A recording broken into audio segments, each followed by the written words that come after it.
ನಂಬು ನೀನೇ ನಿತ್ಯ ಬೋಧನೆಂಬ ನಿಗಮವನು ಇನ್ನು ಹಂಬಲಿಸಿದರೂ ಮುಕ್ತಿಯೆಂಬಯಸಿ ಬೇರೆ ಯೋಗಿ ತಾನಲ್ಲದ ಭೃಂಗ ಭಾವನೆಯೊಳು ಅದರ ಅಂಧವನು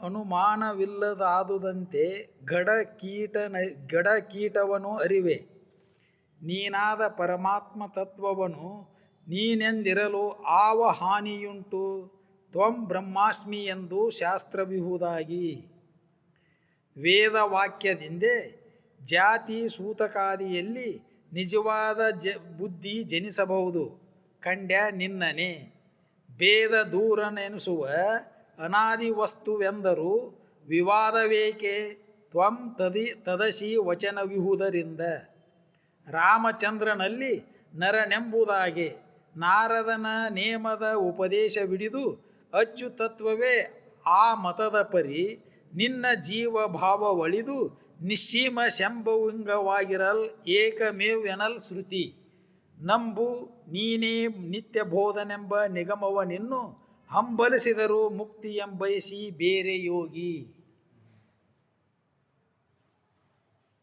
ಇದು ಭಾಳ ಕಠಿಣ ಐತಿ. ಯಾಕೆ ಕಠಿಣ ಅಂದ್ರೆ ಎಲ್ಲರೂ ದೇಹಭಾವ ಇದ್ದಾಗ ಮುಕ್ತಿ ಬಯಸುವುದಲ್ಲ. ದೇಹಭಾವ ಇದ್ಕೊಂಡು ನಾವು ವಿಚಾರ ಮಾಡ್ತೇವೆ, ದೇಹನ ನಾನು ಭಾವ ಇರ್ತೈತಿ, ಅದಕ್ಕೆ ಮುಕ್ತಿ ಬಯಕಿದ್ದೇ ಇರ್ತೈತಿ. ದೇಹಭಾವ ಅಳದವ ಮುಕ್ತಿ ಬಯಕೆ ಇಲ್ಲ. ಬಂಧನಕ್ಕೆ ಕಾರಣ ಮೂಲ ದೇಹಭಾವ. ದೇಹನ ಭಾವದಿಂದನೇ ದುಃಖ ಆಕೈತಿ, ದೇಹನ ಭಾವದಿಂದನೇ ಬಂಧನ ಆಗೈತಿ.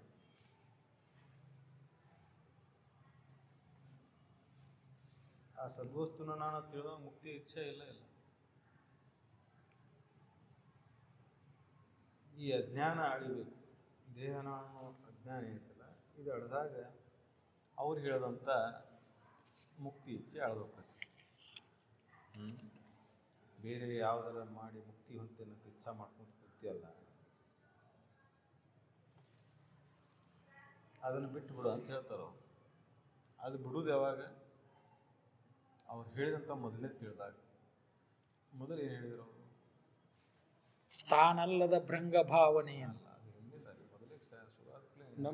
ನಂಬು ನೀನೇ ನಿತ್ಯ ಬೋಧನೆಂಬ ನಿಗಮವನಿನ್ನು ಹಂಬಲಿಸಿದರೂ ಮುಕ್ತಿ ಎಂಬೈಸಿ. ನೀನೇ ನಿತ್ಯ ಬೋಧನೆಂಬ ನಿತ್ಯವಾಗಿರತಕ್ಕಂಥ ಸದ್ವಸ್ತು ಅಂತ ನಂಬು. ಅದನ್ನು ನಂಬಿದವಾಗ ಮುಂದಿಂದ ಮುಕ್ತಿ ಇಚ್ಛಾ ಇಲ್ಲ. ಅದು ಗಟ್ಟಿ ಆಗ್ಬೇಕಲ್ಲ. ನಾನು ನಿತ್ಯ ವಸ್ತು, ಸದಾ ವಸ್ತು, ಸದ್ವಸ್ತು ಅನ್ನುವಂಥ ಅದು ಗಟ್ಟಿ ಆಗ್ಬೇಕಲ್ಲ. ನಾನು ದೇಹ ಅಂತ ಭಾವ ಇಟ್ಕೊಂಡು ಕೂತವಂಗೆ ಈ ಸಂಸಾರ ಬಂಧನ ಅನಿಸ್ತೈತಿ, ಈ ಜಗತ್ತು ಬಂಧನ ಅನಿಸ್ತೈತಿ, ಈ ವ್ಯವಹಾರಗಳೆಲ್ಲ ಬಂಧನ ಮಾಡ್ತಾವೆ. ದೇಹ ಭಾವ ಇದ್ದಾವ ಈ ಸಂಸಾರದ ಬಂಧನ.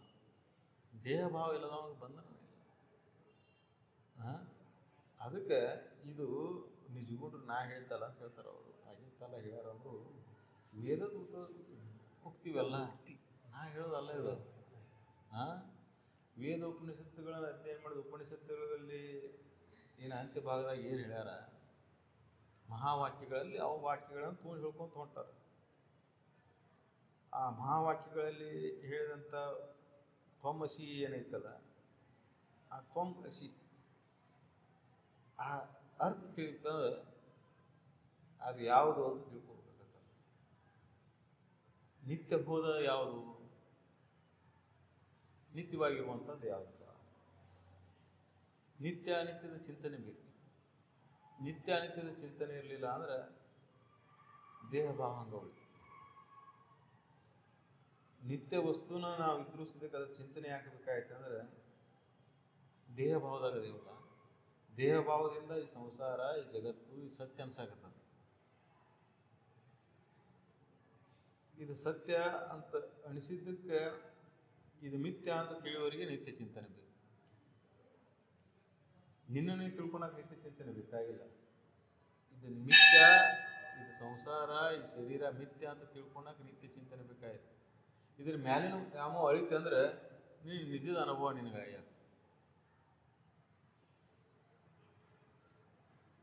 ಹೆಂಗೆ ಕನ್ನಡಿ ಮುಂದೆ ನಿಂತಾಗ ಕನ್ನಡಿ ಒಳಗಿನ ಪ್ರತಿಬಿಂಬ ಕಾಣ್ಲಿಕ್ಕೆ ಕನ್ನಡಿ ಸ್ವಚ್ಛ ಇಲ್ಲ ಅಂತ ಅರ್ಥ. ಸ್ವಚ್ಛ ಮಾಡಿದೆ ಅಂದ್ರೆ ಮುಖ ಕಾಣಬೇಕಲ್ಲ. ಹಂಗೆ ಇಲ್ಲಿ ಅಂತಃಕರಣದೊಳಗೆ ಇದ್ದಂಥ ದೋಷ ಏನೈತಲ್ಲ ಅದನ್ನು ತೆಗೆದು ಬಿಟ್ಟು ಮುಗಿದು ಹೋಯ್ತು. ಅಂತಃಕರಣದೊಳಗೆ ದೋಷ ಹೋಗ್ಬಿಡ್ತಂದ್ರೆ ನಿನ್ನ ನೀವು ಹುಡುಕು ಪ್ರಶ್ನೆ ಬರೋದಿಲ್ಲ. ಆ ಕ್ಷಣದೊಳಗೆ ನಿನ್ನ ಇರುವಿಕೆ ಅನುಭವ ಬರ್ತದೆ.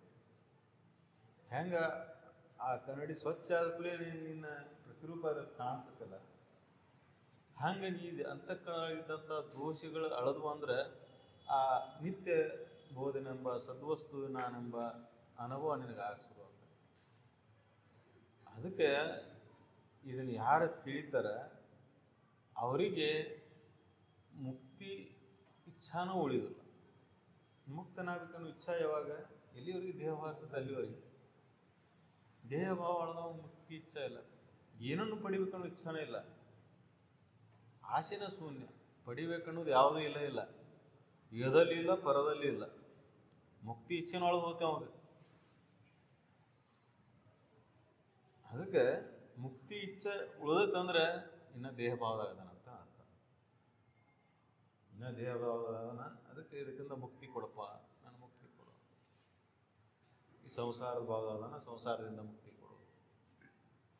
ಅದಕ್ಕೆ ಈ ಸದ್ವಸ್ತುವಿನ ಕುರಿತು ಚಿಂತನೆ ಮಾಡೋದೈತಲ್ಲ ಬಹಳ ಮುಖ್ಯ.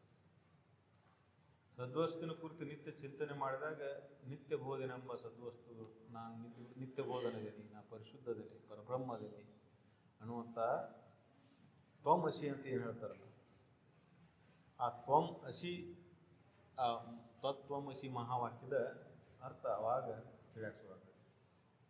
ತತ್ ಅಂದ್ರೆ ಯಾವ? ತತ್ ವಾಚಾರ್ಥ ನೋಡಿದಾಗ ಅದು ಅಂತ ಅರ್ಥ.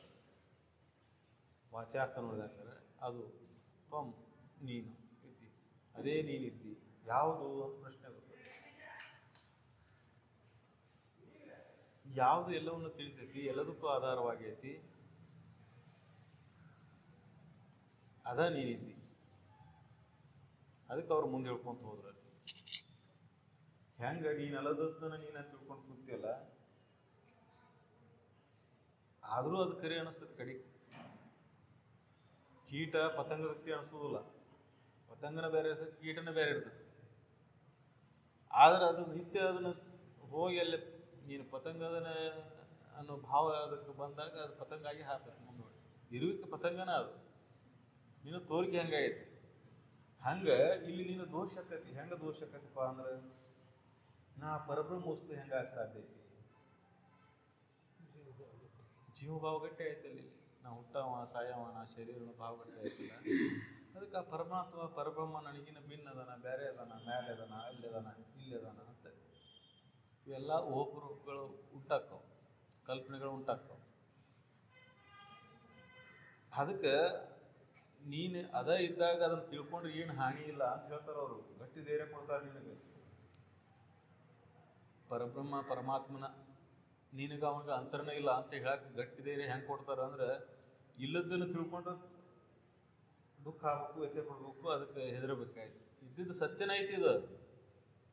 ಇದು ನಾನು ಹೇಳೋದಲ್ಲ, ತತ್ವಮಸಿ ಮಹಾವಾಕ್ಯನ ಹೇಳ್ತತಿ ಇದನ್ನ. ಅವ್ರು ಗಟ್ಟಿ ಧೈರ್ಯ ಹೆಂಗೆ ಕೊಡ್ತಾರೆ ನೋಡಿ ನೀವು. ಇದು ನಾನು ನೀನು ಹೇಳಿದ್ದಲ್ಲ, ತತ್ವಮಸಿ ಮಹಾವಾಕ್ಯನ ಹೇಳ್ತತಿ ಇದು. ಅದ ನೀನಿದ್ದಿ, ಪರಬ್ರಹ್ಮನ ನೀನಿದ್ದಿ, ಪರಮಾತ್ಮನ ನೀನಿದ್ದಿ, ಅದರ ಅಂಶನ ನೀನಿದ್ದಿ. ಅವನು ಹೊರತಾಗಿ ನೀ ಬೇರೆ ಇಲ್ಲ. ಅದಕ್ಕೆ ಇಲ್ಲ ಅದ್ರ ಅಂಶ ನಾನು, ಅದು ನಾನು, ಅದಕ್ಕೆ ಮತ್ತೆ ಕೆಲವೊಂದು ವಾದಗಳು ನಡೀತಾವೆ. ಪರಮಾತ್ಮನ ಅಂಶ ನಾನು, ಪರಮಾತ್ಮ ನಾನಲ್ಲ. ಹಿಂಗೆ ಮತ್ತೆ ಅದರೊಳಗೆ ಭೇದ ಭಾವ ಮಾಡ್ಕೊತಾರೆ. ಅತ್ಯಂತ ಮೇಧಾವಿಗಳು ಶಬ್ದಾರ್ಥ ಅನುಸಂಧಾನ ಮಾಡ್ಕೊಂತ ಶಬ್ದ ಜಾಲದಲ್ಲಿ ಸಿಲುಕಿಬಿಟ್ಟಿರ್ತಾರೆ. ಅಂತ್ಯದ ಅನುಭವ ಆಗಿರೋದಿಲ್ಲ. ತರ್ಕ ವಾದಗಳಿಂದ ಏನೇನು ಹೇಳ್ಕೊಂತ ಹೋಗ್ತಾರೆ. ಅಂತಿಮ ಸತ್ಯ ಏನೈತಪ್ಪ ಅಂದ್ರೆ ಅವನಲ್ಲಿ ನಿನ್ನಲ್ಲಿ ಯಾವುದು ಭೇದನೂ ಇಲ್ಲ. ಎರಡು ಅನ್ನೋದೇ ಇಲ್ಲ. ಮೊದಲನೇದು ಭೇದ ಯಾವಾಗ ಬರ್ತೈತಿ? ಎರಡು ಅನ್ನೋದು ಬರ್ತೈತಿ. ಎರಡು ಅನ್ನೋದು ಎಲ್ಲಿವರೆಗೆ ಇರ್ತೈತಿ ಅಲ್ಲಿ ಭಯ ಇರ್ತೈತಿ, ಅಲ್ಲಿ ಭೇದ ಇರ್ತೈತಿ. ಎರಡು ಅನ್ನೋದು ಇಲ್ಲೇ ಇಲ್ಲ. ಅದಕ್ಕೆ ಉಪ್ಪಿನ ಗೊಂಬೆ ಉದಾಹರಣೆ ಮೇಲೆ ಮೇಲೆ ಕೊಡ್ತಾರೆ. ಸಮುದ್ರ ಆಳಕ್ಕೆ ಹೋಗ್ಬೇಕಾದ್ರೆ ಬೇರೆ ಬೇರೆ ಅನಿಸುತ್ತೆ. ಹಂಗೆ ಜೀವಾತ್ಮ ಪರಮಾತ್ಮ ಬೇರೆ ಅದಾನ ಹುಡುಕುವವರಿಗೆ ಬೇರೆ ಬೇರೆ ಬೇರೆ ಅನಿಸ್ತಾನೆ. ದೇವ್ರ ಅಲ್ಲಿ ಅದಾನ ಹುಡುಕುವಂತ ಹೋದ್ಮೇಲೆ ಆ ಪರಮಾತ್ಮನಲ್ಲೇ ಆಯ್ಕೆ ಆಗಿಬಿಡ್ತಾನೆ. ಅರ್ಥಾತ್ ಏನಪ್ಪ, ಪರಬ್ರಹ್ಮನಿಂದ ಅವನು ಹೊರತಾಗಿ ಉಳಿದೇ ಇಲ್ಲ. ಅರ್ಥಾತ್ ಅವನ ಪರಬ್ರಹ್ಮನ. ಅರ್ಥಾತ್ ಏನಪ್ಪ, ಭೇದ ಭಾವ ಇಲ್ಲ, ಒಂದೈತೆ ಅಂದಮೇಲೆ ಅವನಲ್ಲಿ ಐಕ್ಯ ಆಗ್ಯಾನ, ಅವನಲ್ಲಿ ಒಂದಾಗ್ಯಾನ ಅಂತ ಎರಡು ಅನ್ನೋದಿಲ್ಲ. ಇಲ್ಲ ಅಲ್ಲಿ ಇಲ್ಲ, ಪರಮಾತ್ಮನ ಅಂಶ ಅದು ಭೇದ ಭಾವ ಇರ್ತೈತಿ ಅಂತ ವಾದ ಮಾಡ್ಕೊಂಡು ಕುಂದಿರ್ತಾರೆ. ಆದ್ರೆ ಎರಡು ಅನ್ನೋದು ಎಲ್ಲಿ ಇರ್ತೈತಿ ಅಲ್ಲಿ ಭಯ ಇರ್ತದೆ. ಎರಡು ಅನ್ನೋದು ಎಲ್ಲಿರ್ತೈತಿ ಅಲ್ಲಿ ಭೇದ ಭಾವ ಹುಟ್ಟುದ. ಅದಕ್ಕೆ ಆ ತತ್ವಮಸಿ ಮಹಾವಾಕ್ಯ ಏನ್ ಹೇಳ್ತತಿ, ಅದ ನೀನಂತ ತಿಳಿದ್ರೆ ಏನ್ ತಪ್ಪಿಲ್ಲ ಅಂತ ಹೇಳ್ತತಿ. ಉದ್ದೇಶ ಅದ. ಆ ಸಂಶಯನ್ನು ತೆಗೆದು ಹಾಕಕತ್ತಾರೆ ನಿಜಗೊಂಡ್ರು. ಈ ಪದ್ಯದೊಳಗೆ ಏನ್ ಮಾಡ್ತಾರೆ, ಜೀವರ ಪರಮರ ಐಕ್ಯ ಆದ್ಮೇಲೆ ಆ ಪರಮಾತ್ಮನಿಗೂ ನಿನಗೆ ಭೇದ ಭಾವ ಉಳಿದಿಲ್ಲ. ಉಪ್ಪಿನ ಗೊಂಬೆ ಸಮುದ್ರ ಆಳವನ್ನು ಅಳ್ಯಾಕ್ ಬಿಟ್ಟಿದ್ದಂತ ಉಪ್ಪಿನ ಗೊಂಬೆ ನಿಧಾನವಾಗಿ ತೆಳಗೆ ಇಳ್ಕೊಂತ ಕರಗಿ ಬಿಡ್ತದೆ. ಕರಗಿದ ಮೇಲೆ ಅದು ಸಮುದ್ರ ಅಂತಿರೋ, ಅದು ಗೊಂಬೆ ಆಗಿ ಉಳಿತೀವ, ಸಮುದ್ರನ ಆಯ್ತು. ಅದರ ಅಸ್ತಿತ್ವ ಎಲ್ಲೈತೆ? ಅವನ ಅಸ್ತಿತ್ವ ನಾಶ ಆಯ್ತು. ಮೂಲ ಆಕಾರ ಅದು ಸಮುದ್ರದಿಂದನೇ ಉತ್ಪತ್ತಾಗಿತ್ತು, ಸಮುದ್ರಲ್ಲೇ ಲಯ ಆಯಿತು, ಆಕಾರ ರೂಪಗಳನ್ನು ತಾಳಿತ್ತು, ಅದಕ್ಕೆ ಭೇದ ಭಾವ ಹುಟ್ಟಿತ್ತು. ಆಕಾರ ರೂಪಗಳನ್ನ ಸತ್ಯ ಅಂತ ನೀವು ಹಿಡ್ಕೊಂಡು ಕುಂತ್ರಿ, ಅದಕ್ಕೆ ಭೇದ ಭಾವ ನಿಮಗೆ ಅನಿಸುತ್ತೆ. ನಾನು ಹುಟ್ಟವ, ನಾನು ಸಾಯವ, ನಾನು ಶರೀರ ಅಂತ ಹಿಡ್ಕೊಂಡು ಕೂತಿದ್ದಕ್ಕೆ ಪರಮಾತ್ಮ ಭಿನ್ನ ಅನಿಸ್ಯಾನ, ಬೇರೆ ಅನಿಸ್ಯಾನ. ಆ ಪರಬ್ರಹ್ಮ ವಸ್ತು ಅನ್ನೋದು ಬೇರೆ ಇಲ್ಲ. ಎಲ್ಲರಲ್ಲಿ ಇರ್ತಕ್ಕಂಥದ್ದು ಒಂದ ಐತೆ, ಅದು ಅನೇಕ ಇಲ್ಲ. ಮತ್ತು ಅನೇಕ ಪರಬ್ರಹ್ಮಗಳದಾರಪ್ಪ, ಎಲ್ಲದರಲ್ಲಿ ಪರಬ್ರಹ್ಮ ಸ್ವರೂಪನ ಅದಾರ ಅಂತ ಹೇಳ್ತಾರೆ. ಎಲ್ಲ ಜೀವ ರಾಶಿಗಳಲ್ಲಿ ನಡೆಸ್ತಕ್ಕಂಥವ್ ಯಾರಪ್ಪ? ಪರಮಾತ್ಮನೇ ನಡೆಸಕ್ಕಂತ ಅಂತ ಹೇಳ್ತೀವಿ. ಆ ಪರಮಾತ್ಮ ಅನೇಕ ಆಗ್ಯಾರ ನಂಗರ ಇಲ್ಲ. ಒಬ್ಬನ ಪರಮಾತ್ಮ ಎಲ್ಲ ಕಡೆ ಹೆಂಗಿರಕ್ಕೆ ಸಾಧ್ಯ ಐತಿ ಅಂದ್ರೆ ಅಷ್ಟು ವ್ಯಾಪಕ. ಎಲ್ಲ ಕಡೆ ಇರಕ್ಕೆ ಸಾಧ್ಯ ಇಲ್ಲ. ಎಲ್ಲಾನು ಅವನೊಳಗೆ ತೋರೈತಿ. ಎಲ್ಲ ಕಡೆ ಅವನು ಇರತ್ತಾನಂತ ನಮ್ಮ ಭಾಸ ಅನ್ಸುತ್ತೆ ಅಷ್ಟೇ. ಆದ್ರೆ ಎಲ್ಲಾ ತೋರಿಕೆ ಅವನೊಳಗೆ ತೋರಿದ್ದಿದೆ. ಅವನೊಳಗೆ ತೋರಿದ್ದಂದ ಮೇಲೆ ಅವನ ಬಿಟ್ಟು ಇರಕ್ಕೆ ಹೆಂಗೆ ಸಾಧ್ಯ? ಅದಕ್ಕೆ ಅವ ಎಲ್ಲದರಲ್ಲಿ ತೋರಿಲ್ಲ, ಎಲ್ಲ ಕಡೆ ಅಡಗಿಲ್ಲ. ಅವನಲ್ಲಿ ಎಲ್ಲ ತೋರಿದ್ವಿ. ನೀನು ಶರೀರ ಭಾವಕ್ಕೆ ಬಂದಿದ್ರಿಂದ ಪರಮಾತ್ಮ ಅಲ್ಲಿ ತೋರ್ಯಾನ, ಅಲ್ಲಿ ಕಂಡನ, ಇಲ್ಲಿ ಕಂಡನ, ಅಲ್ಲದಾನ, ಇಲ್ಲದಾನ ಅಂತ ನಿನಗೆ ಹಿಂಗೆ ಅನ್ಸಾಕ್ತೈತಿ. ಇದು ಎಲ್ಲಾ ತೋರಾಕತ್ತಿದ್ದ ಪರಮಾತ್ಮನಲ್ಲೇ. ಅವನಿಲ್ಲ ಅಂದ್ರೆ ಯಾವ್ದು ಅಸ್ತಿತ್ವನ ಇಲ್ಲ.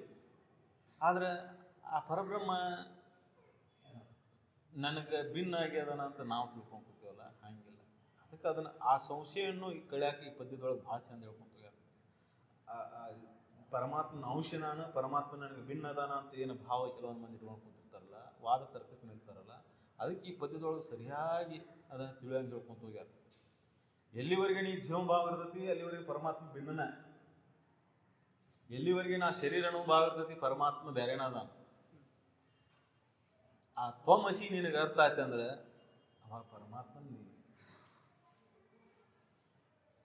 ಅದ ನೀನಿದ್ದಿ. ಅದು ಬೇರೆ ನೀನ್ ಬೇರೆ ಅಂತ ಹೇಳಿಲ್ಲ. ಅವ್ರದ್ದು ತ್ವಮಸಿ, ಅದ ನೀನಿದ್ದಿ, ಅದನ್ನ ಬೇರೆ ನೀನ್ ಬೇರೆ ಅಂತ ಹೇಳಿದ್ರೆ ಅದ ನೀನಂತ ಯಾಕೆ ಹೇಳ್ಬೇಕಾಗಿತ್ತು? ಹೌದಲ್ಲ? ಆ ಪರಮಾತ್ಮ ಬೇರೆ ನೀನ ಬೇರೆ ಆಗಿದ್ರೆ ಅದು ಬೇರೆ ನೀನ್ ಬೇರೆ ಇದೀಪ ಅಂತ ಹೇಳ್ಬೋದಾಗಿತ್ತು. ಬೇರೆ ಇಲ್ಲ. ಅಸ್ತಿತ್ವದ ಹೆಂಗೆ ಅಣಸಾಕತ್ತಂದ್ರೆ ನಾವು ಆಕಾರ ರೂಪಗಳನ್ನು ನೋಡ್ಕೊತ ಕೊಟ್ಟೆವು. ನಾವು ಜಡಭಾವಕ್ಕೆ ಬಂದೆವು, ಸೂಕ್ಷ್ಮ ಭಾವಗಳನ್ನು ಕಳ್ಕೊಂಡೆವು. ಆ ಸೂಕ್ಷ್ಮ ಭಾವವನ್ನು ಕಳ್ಕೊಂಡಿದ್ರಿಂದ ನಮಗೆ ಭೇದ ಭಾವ ಹುಟ್ಟಿತು. ಆಕಾರ ರೂಪಗಳನ್ನು ನೋಡಾಕತ್ತೇವು. ಗುಣಾತೀತನಾದ ಪರಮಾತ್ಮನನ್ನು ಗುಣಗಳಿಂದ ಹುಡುಕಾಕತ್ತೇವೆ. ಪರಮಾತ್ಮನ ಗುಣಗಳ ಲಕ್ಷಣಗಳನ್ನು ಹುಡುಕಾಕತ್ತೇವೆ ನಾವು. ಅವ ಆಕಾರ ಹಂಗಿರ್ಬೋದನ, ಹಿಂಗಿರ್ಬೋದನ, ಕಲ್ಪನೆಗಳು. ಜಗತ್ತು ಅದಕ್ಕೆ ಆ ಪರಮಾತ್ಮನ ತೋರಿಸ್ಕೊಡ್ಬೇಕಂತ ಹೋಗಿದ್ವೆಲ್ಲ ಲಗ ಹೊಡೆದಾವ. ಯಾವ ಶಬ್ದಗಳಿಂದ ವರ್ಣ ಮಾಡಿ ಹೇಳಕ್ ಸಾಧ್ಯ ಹೇಳ್ರಿ? ಇದನ್ನು ಅದರ ಅಸ್ತಿತ್ವ ಅನುಭವವನ್ನು ಮಾಡ್ಕೋಬೇಕಷ್ಟೆ. ಅದನ್ನು ಶಬ್ದಗಳಿಂದ ವರ್ಣಿಸಕ್ಕಾಗಲ್ಲ. ನಿನ್ನ ಅಸ್ತಿತ್ವದ ಅನುಭವವನ್ನು ನೀನ ಮಾಡ್ಕೋಬೇಕು. ನೀನು ಅದಿಯೋ ಇಲ್ಲೋ, 3 ಅವಸ್ಥೆಗಳ ಪರಿಶೀಲನೆ ಬಹಳ ಮುಖ್ಯ. ಅದಕ್ಕೆ ಮೇಲೆ ಹೇಳೋದು ಯಾಕಂದ್ರೆ ನಿನ್ನ ಅಸ್ತಿತ್ವ ಅನುಭವ ನಿನಗೆ ಗೊತ್ತಾಗೋದು 3 ಅವಸ್ಥೆಗಳ ಪರಿಶೀಲನೆಯಿಂದ ಮಾತ್ರ ಗೊತ್ತಾಗುತ್ತೆ. ಜಡ ಶರೀರ ಭಾವವನ್ನ ಮಿಟ್ಟು ನೀನು ಅದಿಯ, ನೀ ಅದಕ್ಕೆ ಹೊರತಾಗಿದೆ, ಈ ಶರೀರಕ್ಕೆ ಹೊರತಾಗಿದೆ ಅಂತ ತಿಳಿಬೇಕಂದ್ರೆ 3 ಅವಸ್ಥೆಗಳ ಪರಿಶೀಲನೆ. ಎಚ್ಚರಿಕೆದ್ದಾಗಿ ಶರೀರ ನಾನು ಅನಿಸ್ತತಿ, ಆದ್ರೆ ಈ ಶರೀರ ಕನಸಿನಾಗಿಲ್ಲ. ಕನಸಿನಾಗ ಯಾವ ಶರೀರ ಬಂದಿತ್ತು? ಸೂಕ್ಷ್ಮ ಶರೀರ. ಆ ಸೂಕ್ಷ್ಮ ಶರೀರವನ್ನು ನಡೆಸಿದವರು ಯಾರಲ್ಲಿ? ನೀನ್ ಅದಿ ಅಂತನ ಆ ಸೂಕ್ಷ್ಮ ಶರೀರ ನಡೆದತ್ತಲ್ಲಿ. ಈ ಶರೀರ ಆಟ ನಡೆದಿಲ್ಲ, ಈ ಶರೀರ ಇಲ್ಲೇ ಬಿದ್ದದ್ದು. ಈ ಶರೀರದ ಮೇಲೆ ಮೈ ಮೇಲೆ ಹಾವು ಹೊರದಾಡಿದ್ರು ಎಚ್ಚರಿಲ್ಲ. ಯಾಕಂದ್ರೆ ಎಲ್ಲಿ ಬೆಸ್ಕೊಂಡಿ ನೀನೀಗ? ಈ ಶರೀರ ಭಾವ ಬಿಟ್ಟತಿ, ಆ ಶರೀರ ಜೋಡಿ ಐತಿ. ಆ ಶರೀರವನ್ನು ನಡೆಸ್ತಕ್ಕಂಥವನು ನೀನ. ಮತ್ತ ಗಾಢ ನಿದ್ರೆಗೆ ಆಯ್ತು ಅಂದ್ರೆ ಆ ಶರೀರನು, ಕನಸಿನ ಶರೀರನು ಜಾರತೈತಿ. ಕನಸಿನ ಲೋಕ ಏನು ಸೃಷ್ಟಿ ಆಗಿತ್ತಲ್ಲ ಅದು ಹೋಯ್ತು. ಆ ಕನಸಿನೊಳಗೆ ಸೃಷ್ಟಿ ಆಗಿತ್ತು, ಎಲ್ಲ ನಿನ್ನೊಳಗೆ ಸೃಷ್ಟಿ ಆಗಿತ್ತು, ನಿನ್ನಿಂದಲ ಸೃಷ್ಟಿ ಆಗಿತ್ತು. ಅಲ್ಲಿ ಅನೇಕ ಪಾತ್ರಗಳು ಬಂದು, ಎಲ್ಲಾ ಪಾತ್ರಗಳನ್ನು ನೀನ.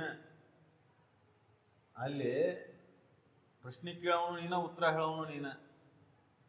ಕನಸಿನೊಳಗೆ ನಡೆದಿರ್ತಾವಲ್ಲ, ಏನೇನು ನಡೆದಿರ್ತಾವಲ್ಲ, ಚಿಂತನೆಗಳು ನಡೆದಿರ್ತಾವ, ಮಂಥನ ನಡೆದಿರ್ತೈತಿ. ಎಲ್ಲಾ ಪ್ರಶ್ನೆಗಳನ್ನು ಕೇಳವ, ಎಲ್ಲಾ ಉತ್ತರಗಳನ್ನು ಹೇಳಿದವನು ನೀನ. ಬೇರೆ ಯಾರು ಇಲ್ಲ ಇಲ್ಲ. ಎಲ್ಲಾ ಪಾತ್ರಗಳ ಸೃಷ್ಟಿಕರ್ತನ ನೀನ. 3ನೇ ಅವಸ್ಥೆ ಗಾಢ ನಿದ್ರಾ ಅವಸ್ಥೆ. ಆ ನಿದ್ರಾ ಅವಸ್ಥೆಯನ್ನು ನೋಡವನು ನೀನ. ಗಾಢ ನಿದ್ರೆಯ ಅನುಭವವನ್ನು ನೋಡಿದ ಆರಾಮ ನಿದ್ದೆ ಆಯ್ತು, ಕನಸು ಬಿತ್ತು, ಎಚ್ಚರ ಆಯ್ತು, 3 ನೋಡ್ತೀನಿ. 3 ಅವಸ್ಥೆಗಳ ಅನುಭವನು ನಿನಗ ಅದಾವು, ಈ ಶರೀರಕ್ಕೆ ಇಲ್ಲ. ಕನಸಿನಾಗ ಏನಾಗಿರ್ತತಿ ಅದು ಈ ಶರೀರಕ್ಕೆ ಏನಾರ ಆಗಿರ್ತೈತೆ ಎಚ್ಚರದೊಳಗೆ? ಕನಸಿನಾಗ ಒಂದು ಏನೋ ಘಟನೆ ನಡೆದಿರ್ತತಿ, ಆ ಕನಸಿನ ಶರೀರಕ್ಕೆ ಏನೋ ಒಂದು ಆಗಿರ್ತತಿ. ಕನಸಿನಾಗ ಸತ್ತು ಬಿಟ್ಟಿರ್ತಾನ, ಆ ಶರೀರ ಸತ್ತಿರ್ತತಿ. ಅಲ್ಲಿ ನೋಡ್ತಿರ್ತಾನ, ಮತ್ತೆ ಸತ್ತಿದ್ದನ್ನು ನೋಡ್ತಿರ್ತಾನ. ಕನಸಿನಾಗ ಸತ್ತಿರ್ತಾನ, ಸತ್ತಿದ್ದನ್ನು ನೋಡ್ತಿರ್ತಾನ. ಸತ್ತಿದ್ದ ಯಾವುದು? ಸೂಕ್ಷ್ಮ ಶರೀರ ಸತ್ತಲ್ಲಿ. ಈ ಜಡ ಶರೀರ ಇಲ್ಲಿ ಬಂದು ಗುರ್ಕೆ ಹೊಡ್ಯಾಕತ್ತದ. ಮತ್ತ ಅಲ್ಲಿಂದ ಬಿಟ್ಟು ಬಂದು ಇಲ್ಲಿ ನೋಡ್ತಾನ, ಈಗ ಶುದ್ಧ ಐತಲ್ಲೋ ಮರೆ, ಸುಮ್ಮನೆ ಸತ್ತೈತೆ ಅಂತ ತಿಳ್ಕೊಂಡಿದ್ದಂತ. ಹೌದಲ್ಲ?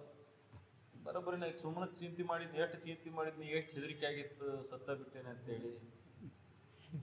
ಸತ್ತೇ ಇಲ್ಲಿ ನೋಡ, ಆರಾಮ. ಅಲ್ಲಿ ಸತ್ತವ ಯಾರು, ಇಲ್ಲಿದ್ದಾವ ಯಾರು? ಇವೆರಡೂ ಸುಳ್ಳದಾವ. ಅಲ್ಲಿ ತೋರಿದ್ದು ಸುಳ್ಳ, ಇಲ್ಲಿ ತೋರಿದ್ದು ಸುಳ್ಳ. ಇದು ಎರಡನ್ನು ನೋಡಾಕತ್ತವ ನೀನು ಮಾತ್ರ ಕರೆ. ನೀನು ಸತ್ಯ ವಸ್ತುನದಿ, ನಿತ್ಯ ಬೋಧನೆಂಬ ಅಂತ ಹೇಳ್ಯಾರಲ್ಲ, ಅದಕ್ಕೆ ಬೇಕಾಗಿತ್ತು ತಿಳ್ಕೊಂಡ. ನಿತ್ಯ ಇರತಕ್ಕಂಥ 3 ಅವಸ್ಥೆಗಳಲ್ಲಿ ಅದಿ ನೀನು. 3 ಅವಸ್ಥೆಗಳು, 3 ಕಾಲಗಳನ್ನು ಮೀರಿದವ. ಜಾಗ್ರ, ಸ್ವಪ್ನ, ಸುಷುಪ್ತಿ 3 ಅವಸ್ಥೆಗಳು ಏನು ಬರ್ತಾವಲ್ಲ, 3 ಅವಸ್ಥೆಗಳನ್ನು ನೋಡ್ತಾ ನೋಡ್ತಾ 3 ಅವಸ್ಥೆಗಳಲ್ಲಿ ಬೆಸಗೊಂಡಿಲ್ಲ. 3 ಅವಸ್ಥೆಗಳಲ್ಲಿ ಸಾಕ್ಷಿ ಸ್ವರೂಪದಿಂದ ಇದೆ. ಕನಸಿನಾಗ ಸತ್ತಿದ್ರ ಎಚ್ಚರಿಕೆ ಹೆಂಗ್ ಬಂದಿಪ್ಪ? ಮತ್ತೆ ನೀನು ಸತ್ತಿದ್ದ ಕರೆ ಆಗಿತ್ತಂದ್ರೆ ಎಚ್ಚರದ ಹೆಂಗ್ ಬಂದಿಪ್ಪ? ಕನಸಿನ ಸತ್ತಿದ್ದ ಬೇರೆ ಅಲ್ಲ. ಹಂಗ ಕನಸಿನಕ್ಕಿನ್ನ ಕೇವಲ ಐತಿ ಜಗತ್ತು, ಕನಸಿನಕ್ಕಿನ್ನ ಕೇವಲ ಐತಿ ಶರೀರ. ನೀನು ಮರ್ತಿ, ನಿನಗೆ ಎಚ್ಚರಿಲ್ಲ. ಯಾಕ? ಜಡಮತಿ ಆಗಿ ಕುಂತಿ. ಅದಕ್ಕೆ ಹಿಂಗೆ ಅನೇಕ ಶರೀರಗಳನ್ನು ಬಿಟ್ಟು ಬಂದಿ ನೀನು. ಅನೇಕ ಶರೀರಗಳನ್ನು ಬಿಟ್ಬಿಟ್ಟು ಹೊಕ್ಕಿ ಮತ್ತೆ ಪ್ರಾರಬ್ಧ ಕರ್ಮಕ್ಕನುಸಾರವಾಗಿ ಮತ್ತೊಂದು ಶರೀರ ತಾಳ್ತಿ. ಅದಕ್ಕೆ ಈ ಶರೀರಗಳು ಹೋಗ್ತಾವೋ, ಶರೀರಗಳು ಬರ್ತಾವೋ. ನೀ ನಿತ್ಯ ಬೋಧನೆದಿ, ನೀ ಯಾವಾಗ ಇರ್ತಕ್ಕಂಥವನಿದೆ. ಈ ಸತ್ಯವನ್ನು ತಿಳಿದ ಮೇಲೆ, ನೀನು ಯಾರು ಅನ್ನೋದು ತಿಳಿದ ಮೇಲೆ, ನಿನಗೂ ಮತ್ತು ಆ ಪರಬ್ರಹ್ಮ ಪರಮಾತ್ಮ ಅಂತ ಏನು ಶಬ್ದ ಹೇಳ್ತಾರಲ್ಲ, ಆ ಸದ್ವಸ್ತು ಅಂತ ಹೇಳ್ತಾರಲ್ಲ, ಅವನಿಗೆ ವ್ಯತ್ಯಾಸ ಅನ್ನೋದೇ ಇಲ್ಲ. ಅವನು ಬೇರೆ ಅಲ್ಲ. ಬೇರೆ ಅಂತ ನಿನಗೆ ಅನ್ಸಾಕತ್ತತಿ. ನೀ ಆಕಾರ ರೂಪಗಳನ್ನು ನೋಡಿದಿ. ಆಕಾರ ರೂಪಗಳನ್ನು ನೋಡಿದ ನೀನು ಬೇರೆ ಅನಿಸ್ತಿ.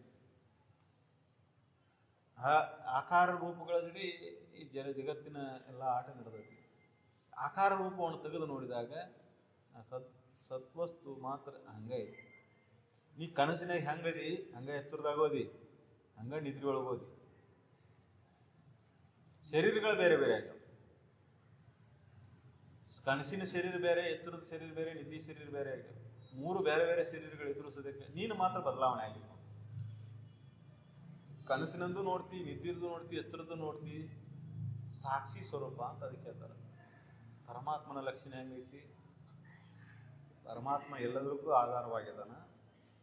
ಎಲ್ಲವೂ ಅವನ ಆಧಾರ ಮೇಲೆ ನಡೆದೈತಿ. ಎಲ್ಲ ಆಗು ಹೋಗುಗಳಿಗೆ ಅವನೇ ಕಾರಣಕರ್ತ. ಆದ್ರೆ ಅವನು ಏನೂ ಮಾಡಿಲ್ಲ. ಅವನು ಯಾವ ಕರ್ಮಗಳನ್ನು ಮಾಡಿಲ್ಲ. ಅವನಲ್ಲಿ ಕ್ರಿಯೆ ಇಲ್ಲ, ನಿಷ್ಕ್ರಿಯ ಅದ. ಆದ್ರೆ ಸಾಕ್ಷಿ ಅದ. ಅದಕ್ಕೆ ಆ ಲಕ್ಷಣಕ್ಕೆ ಹೇಳ್ಕೊಂಡು ಸೂರ್ಯನ ಉದಾಹರಣೆ ಕೊಟ್ಟು ಹೇಳ್ತಾರ.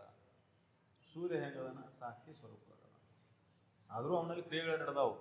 ಅವನು ಇನ್ನ ಕ್ರಿಯೆಗಳು ನಡೆದಾವ. ಆದ್ರೆ ಪರಮಾತ್ಮನಲ್ಲಿ ಯಾವ ಕ್ರಿಯೆನೂ ಇಲ್ಲ. ಪರಮಾತ್ಮ ಹೆಂಗದನಪ್ಪ? ಯಾವ ಕ್ರಿಯಾರಹಿತನಾಗಿದಾನ. ಅದಕ್ಕೆ ಆ ಕ್ರಿಯಾರಹಿತನಾದಂಥ ಸದ್ವಸ್ತುನ ನಿನಗೆ ಅನುಭವ ಆಗ್ಬೇಕಾಯ್ತಂದ್ರೆ ಸದ್ವಸ್ತುನ ನೀನಂತ ಮೊದಲು ತಿಳ್ಕೋಬೇಕಲ್ಲ. ಅದಕ್ಕೆ ದೇಹ ಭಾವನೆ ಬಿಡಬೇಕಾಗತ್ತೆ. ಈ ಮುನ್ನಿನ ದೇಹ ಭಾವ ಇತ್ತಂದ್ರೆ ಅದು ತಿಳ್ಕೊಳೋದು ಬಹಳ ಕಠಿಣ ಆಗುತ್ತೆ. ಅದಕ್ಕೆ ತ್ವಮಸಿ ಮಹಾವಾಕ್ಯದ ಅರ್ಥ ತಿಳಿಬೇಕಂದ್ರೆ ಆ ಸತ್ಯದ ವಸ್ತುವಿನ ಅನುಭವ ನೀವು ಮಾಡ್ಕೋಬೇಕಾಯ್ತಂದ್ರೆ ನಿನ್ನ ಅಸ್ತಿತ್ವವನ್ನು ಇರುವಿಕೆಯನ್ನು ನೀವು ಮೊದಲು ತಿಳ್ಕೋಬೇಕಾಗುತ್ತೆ. ನೀ ಯಾವ ರೀತಿ ಅದಿ? ನೀ ಸೂಕ್ಷ್ಮಾತಿ ಸೂಕ್ಷ್ಮದಿ. ನೀನು ವ್ಯಾಪಿ ಅದಿ. ಸೂಕ್ಷ್ಮ ಇದ್ರು ವ್ಯಾಪಿ ಅದಿ. ಬ್ರಹ್ಮಾಂಡನೇ ನಿನ್ನೊಳಗೆ ತೋರಿದಂಥದ್ದು. ಅಷ್ಟೊಂದು ವ್ಯಾಪಿ ಮಹಾಬ್ರಹ್ಮಾಂಡ. ನಿನ್ನೊಳಗೆ ಎಲ್ಲ ಬ್ರಹ್ಮಾಂಡಗಳು ಉಟ್ಕೊಂಡವು. ಸೂರ್ಯ, ಚಂದ್ರ, ನಕ್ಷತ್ರಾದಿಗಳು, ಸಕಲ ಭೂಮಂಡಲಗಳು ಎಲ್ಲವೂ ನಿನ್ನೊಳಗೆ ತೋರಿದಂಥವು. ಎಲ್ಲವೂ ಪರಮಾತ್ಮನ ಆಧಾರ ಮೇಲೆ ತೋರಿದಂಥವು. ಆ ಪರಮಾತ್ಮ ಸದ್ವಸ್ತು ಅದು ನೀನಂತ ತಿಳಿಬೇಕಾಯ್ತಂದ್ರೆ ಈ 3 ಅವಸ್ಥೆಗಳನ್ನು ಪರಿಶೀಲನೆ ಮಾಡ್ಕೊಂಡು ಹೋಗು. ಅವಾಗ ನಿನ್ನ ಅಸ್ತಿತ್ವ ಗೊತ್ತಾಗತ್ತೆ. ನೀನು ಹೆಂಗದಿ ನೋಡು. ಕನಸಿನಾಗೂ ಏನು ಮಾಡಿಲ್ಲ, ನಿದ್ರೊಳಗೂ ಮಾಡಿಲ್ಲ, ಎಚ್ಚರದೊಳಗೂ ಏನು ಮಾಡಿಲ್ಲ. ಎಲ್ಲ ಮಾಡಾಕತ್ತಿದ್ದು ಏನು ಮಾಡಾಕತ್ತೈತಿ?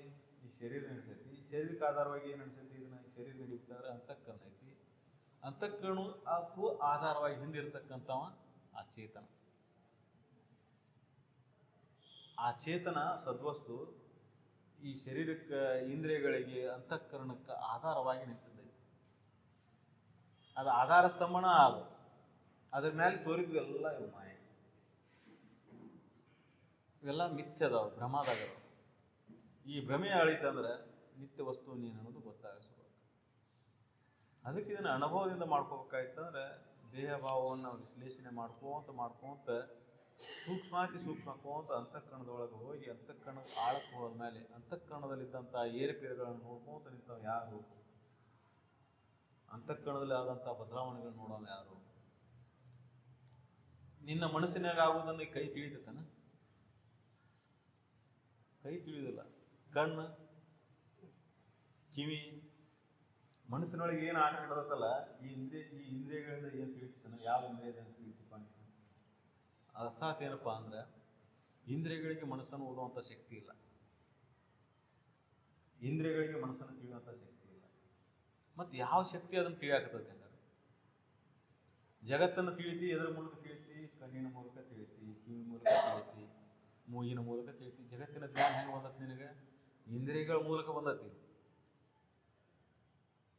ಹೌದು. ಆದ್ರೆ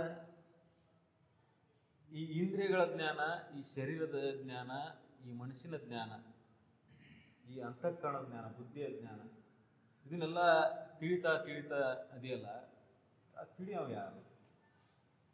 ಹೆಂಗೆ ತಿಳಿದೆ ಅದನ್ನು? ಮನಸ್ಸಿಂದ ತಿಳಿದೆ ಅಂದ್ರೆ ಮನಸ್ಸನ್ನು ತಿಳಿತಾನ. ಬುದ್ಧಿಯಿಂದ ತಿಳಿದೆ ಅಂದ್ರೆ ಬುದ್ಧಿನ ತಿಳಿತಾನ. ಬುದ್ಧಿ ಒಮ್ಮೆ ಮಬ್ಬಾಕತಿ, ಒಮ್ಮೆ ಚುರುಕಾಕತಿ, ಒಮ್ಮೆ ಸುಂದಾಕತಿ. ಹೌದಲ್ಲ? ಆ ಬುದ್ಧಿಯನ್ನು ತಿಳಿತಾನ, ಮನಸ್ಸನ್ನು ತಿಳಿತಾನ. ಇದನ್ನೆಲ್ಲ ತಿಳಿದವ ಯಾರು? ಆ ತಿಳಿತಕ್ಕಂಥ ಚೇತನ ಸದ್ವಸ್ತುನ ನೀನು. ಅರಿವೇ ನೀನು. ಸದ್ಗುರು ಹೇಳಿ ತಿಳಿಯುವವನೇ ಜಾಣ. ಅರಿವೇ ನೀನೆಂದು ಸದ್ಗುರು ಹೇಳಿ ತಿಳಿಯುವವನೇ ಜಾಣರ. ಅರ್ಥಾರ್ಥ ಏನಪ್ಪಾ ಅಂದ್ರೆ ಅರಿವು ನೀನು, ಸಾಕ್ಷಿ ನೀನು, ಸದ್ವಸ್ತು ನೀನು. ಆ ಸದ್ವಸ್ತು ನಿತ್ಯನೇ ಐತಿ. ಅದಕ್ಕೆ ಅವ್ರು ಹೇಳಿದ್ರು ನಿತ್ಯ ಬೋಧನೆಂಬ ನಿಗಮವಾದ ಅರ್ಥವನ್ನು ತಿಳಿದ ಮೇಲೆ ಹಂಬಲಿಸಿದರು ಮುಕ್ತಿಯಂ ಬಯಸಿ ಬೇರೆ ಯೋಗಿ. ಹಂಬಲಿಸಿರೋ ಮುಕ್ತಿಯನ್ನು ಬಯಸಿ ಅದನ್ನು ತಿಳಿದ ಮೇಲೆ ಬಯಕೆ ಉಳಿದೇ ಇಲ್ಲ. ಮುಕ್ತಿ ಬಯಕೆ ಉಳಿದೇ ಇಲ್ಲ. ಅದಕ್ಕೆ ಜ್ಞಾನಿಗಳು ಸತ್ಪುರುಷರು ಅದನ್ನು ತಿಳಿದ ಮೇಲೆ ಹೆಂಗೆ ಉಳಿದಿರ್ತಾರ? ಪ್ರಾರಬ್ಧ ಶರೀರಕ್ಕೆ ನಡೆದಿರ್ತದೆ, ಅವ್ರು ಮಾತ್ರ ನಿಶ್ಚಿಂತ ಆಗಿ ಆರಾಮ ಶರೀರ ಪ್ರಾರಬ್ಧ ಅದು ಏನು ಬರ್ತದೆ ಅದು ಮಾಡ್ತಾರೆ. ಅದಕ್ಕೆ ನೀನು ಹಂಗೆ ಗಟ್ಟಿಯಾಗ ಮೊದಲು. ಇದು ಗಟ್ಟಿ ಆಗ್ಬೇಕಂದ್ರೆ ಭೂಮಿಗೆ ಏನಪ್ಪ ಅಂತಃಕರಣ ಸ್ವಚ್ಛ ಮಾಡ್ಕೊಂತ ಹೋಗ್ಬೇಕು. ತಯಾರಿ ಏನಪ್ಪ ಅಂತಃಕರಣ ಸ್ವಚ್ಛ ಮಾಡೋದು ಅಷ್ಟೇ ನಮ್ಮ ಕೆಲಸ. ಮುಂದಿಂದೆಲ್ಲ ತಾಣಗಟ್ಟಿಸ್ಕೊಂತ ಹೋಗೋದು. ಅಂತಃಕರಣದೊಳಗೆ ಎಲ್ಲಿವರೆಗೆ ದೋಷ ಇರ್ತೈತಿ ಆ ಸತ್ಯದ ಅನುಭವ ಆಗೋದು.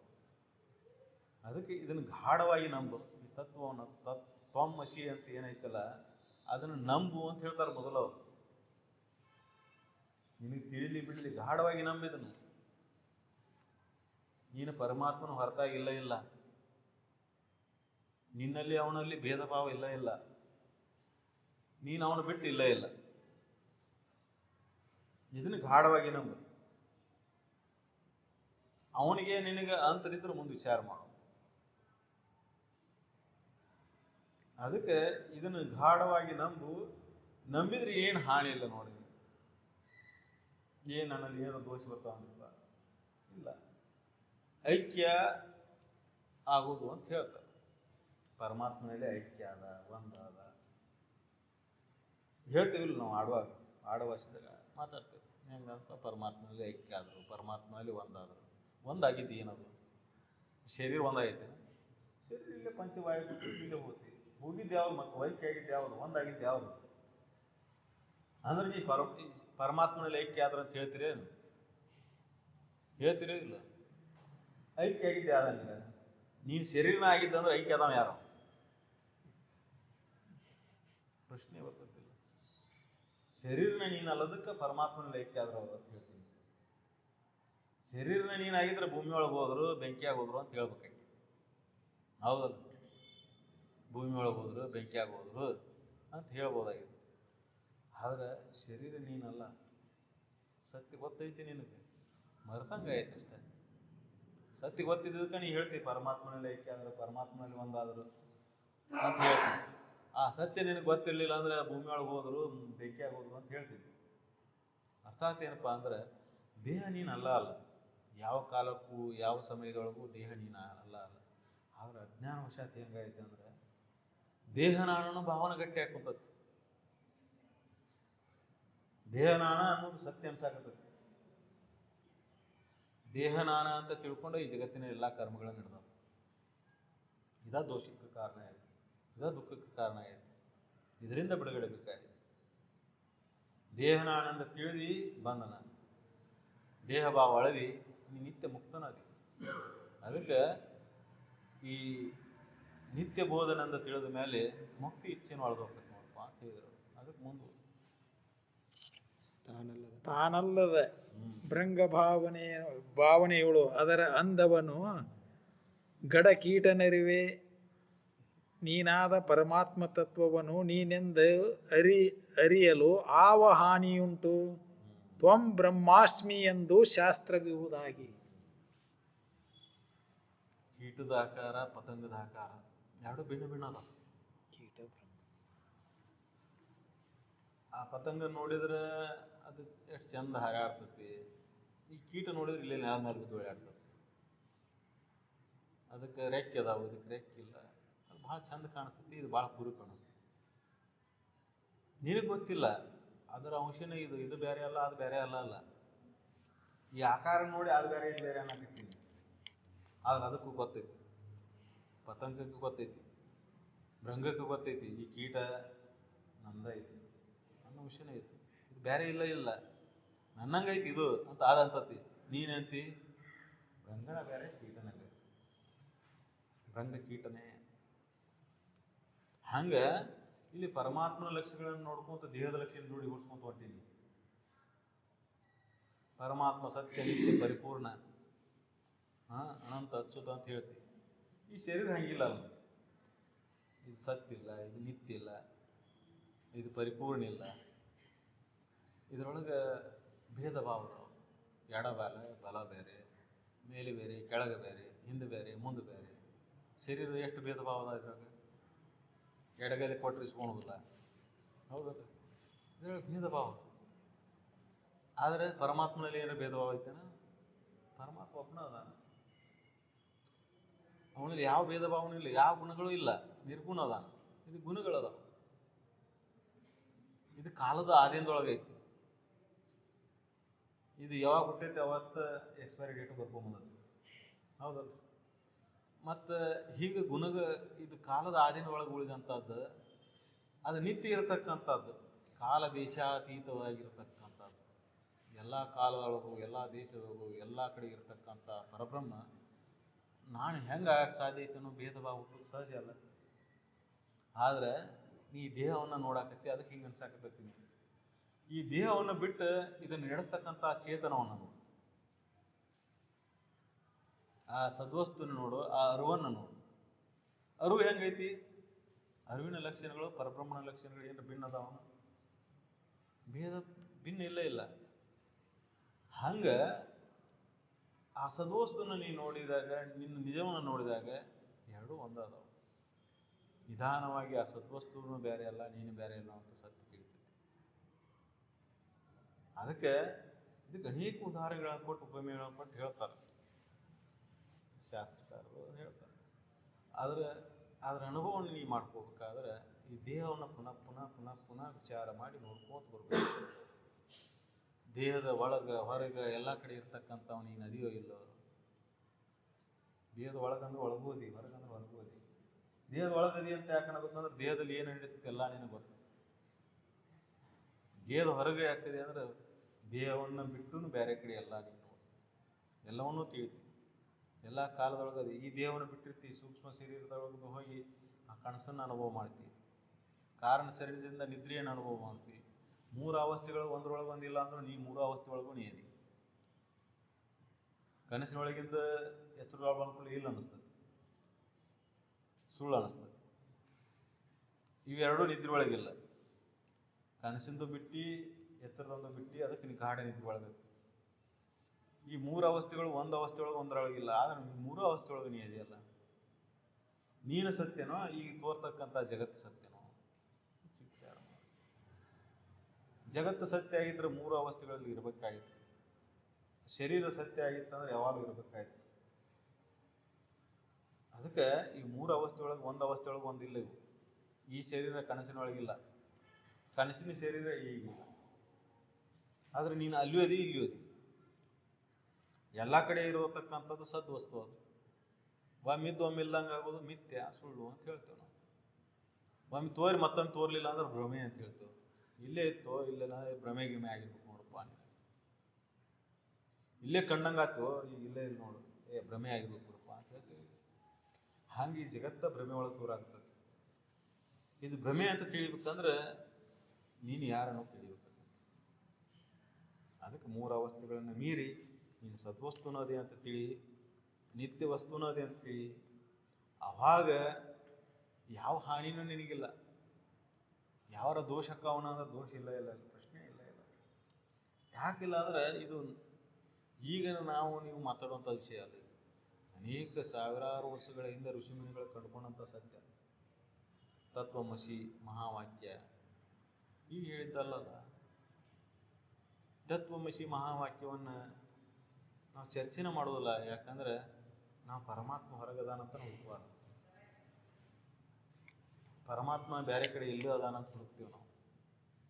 ಅದಕ್ಕೆ ಈ ಮೂಲ ವೇದದ ಉಕ್ತಿ ಏನೈತಲ್ಲ, ಉಪನಿಷತ್ತಿನ ಉಕ್ತಿ, ಇದನ್ನ ನಾವು ಮುಚ್ಚಿಡ್ತೇವೆ, ಮರಿತೇವೆ. ಇದನ್ನು ಮರೆತು ನಾವು ಏನ್ ಮಾಡ್ತೇವೆ? ಮತ್ತೆ ಹೊರಗೆ ಹುಡುಕ್ತೇವೆ, ಮತ್ತೆ ಜಡಭಾವದಿಂದ ಹುಡುಕ್ತೇವೆ. ದೇವ್ರು ಏನಾರ ಕಣ್ಣಿಗೆ ಕಾಣಿಸ್ತಾನ, ಹಿಂಗೆ ಕೇಳಿಸ್ತಾನ, ಹಿಂಗೆ ಹುಡುಕಾಕ ಹೋಗ್ತೇವೆ.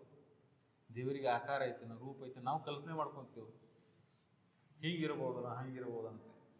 ಕಲ್ಪನೆಗಳಿಗೆ ನಿಲುಕಲಾರದಂಥದ್ದು, ಕಲ್ಪನಾತೀತ, ಕಲ್ಪನೆಗಳಿಗೆ ನಿಲುಕಲಾರದಂಥ ವಸ್ತು.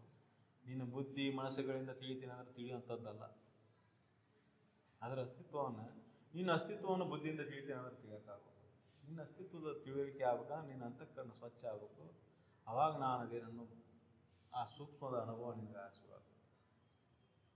ಈಗ ನಿತ್ಯ ನೀ ಇದ್ರೂ ಸದ್ಯಕ್ಕೆ ದೇಹ ಭಾವದಾಗಿರ್ತಿ. ದೇಹನ ನಾನಂತಿ, ಇದನ್ನ ನಾನಂತಿ, ಇದನ್ನ ನೆನಪು ಮಾಡ್ಕೊಂತಿ, ಇದರ ನಾಮರೂಪಾದಿಗೆ ಬಿದ್ದು ನಾನು ಅಂತಾವ ಇಂತಾವ ಅಂತ ಹಿಂಗೆ ಬದುಕ್ತಿ. ಆದ್ರೆ ಇದಕ್ಕೆ ಚೇತನ ಸಾಕ್ಷಿ ನಾನು ಅದೇನಂತ ತಿಳಿದ್ರೆ, ಅದನ್ನು ಅನುಭವ ಮಾಡ್ಕೊಂಡ ಮೇಲೆ ದೇಹ ಭಾವ ಇಲ್ಲ. ಅದಕ್ಕೆ ಈ ಸದ್ವಸ್ತುನ ನಾನಂತ ತಿಳಿದು ಬಹಳ ಕಠಿಣ.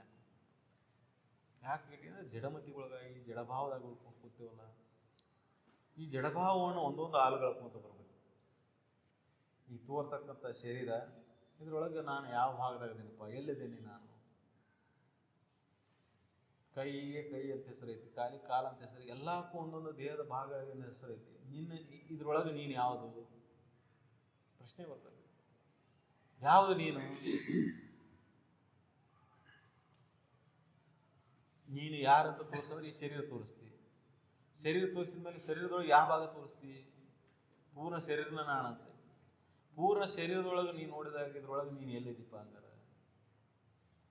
ಇದ್ರೊಳಗೆ ರಕ್ತ, ಚರ್ಮ, ಮಾಂಸ, ಮೂಲ, ಮೂತ್ರಗಳದಾವು. ಅವು ನೀನು ಅನಂಗರ? ಅವು ನೀನಾಗಿದ್ರೆ ನೀ ಹೆಚ್ಚು ಕಡಿಮೆ ಆಗ್ಬೇಕಾಯ್ತಲ್ಲ. ರಕ್ತ ಕಡಿಮೆ ಅದ, ನೀ ಕಡಿಮೆ ಆಗ್ಬೇಕಾಯ್ತು. ರಕ್ತ ಹೆಚ್ಚಿಗೆ ಅದ, ನೀ ಹೆಚ್ಚಿಗೆ ಆಗ್ಬೇಕಾಯ್ತು. ಮಲಮೂತ್ರಗಳು ಹೋದಾಗ ನೀ ಕಡಿಮೆ ಆಗ್ಬೇಕಾಯ್ತು. ನೀ ಹೆಚ್ಚು ಕಡಿಮೆ ಆಗೇ ಇಲ್ಲಲ್ಲ, ಮತ್ತೆ ಹಂಗಾಗಿ ಅಂದ್ರೆ ಈ ಶರೀರದ ಯಾವ ಭಾಗನೂ ನೀನಲ್ಲ ಅಲ್ಲ.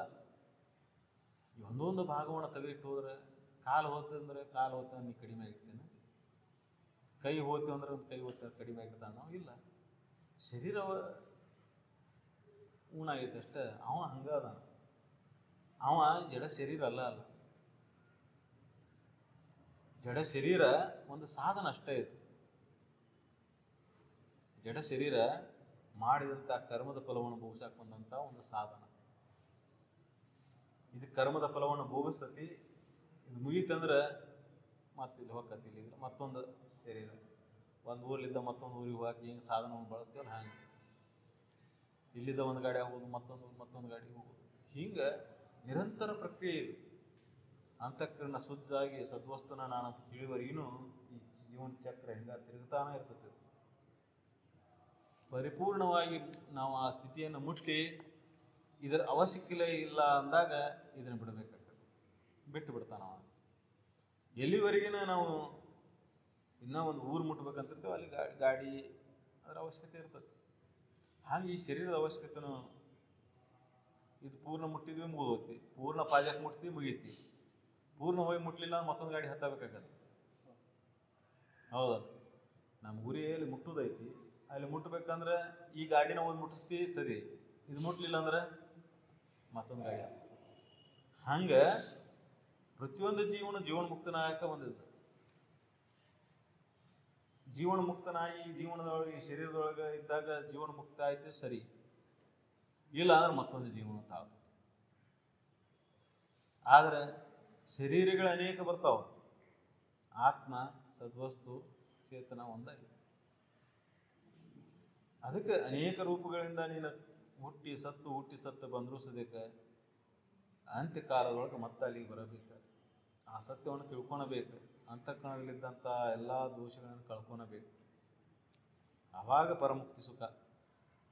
ಆ ಪರಮುಕ್ತಿ ಸುಖವನ್ನು ಅನುಭವಿಸಿದ ಮೇಲೆ ಮತ್ತೊಂದು ಮುಕ್ತಿ ಇಚ್ಛಾನ ಉಳಿದು, ದೇಹ ಭಾವನ ಅಳದ ಮೇಲೆ, ತಾನು ಆನಂದದ ಭಾವದಲ್ಲಿ ಮುಳುಗಿದ ಮೇಲೆ ಮುಕ್ತಿ ಇಚ್ಛಾ ಉಳಿಲಿಲ್ಲ.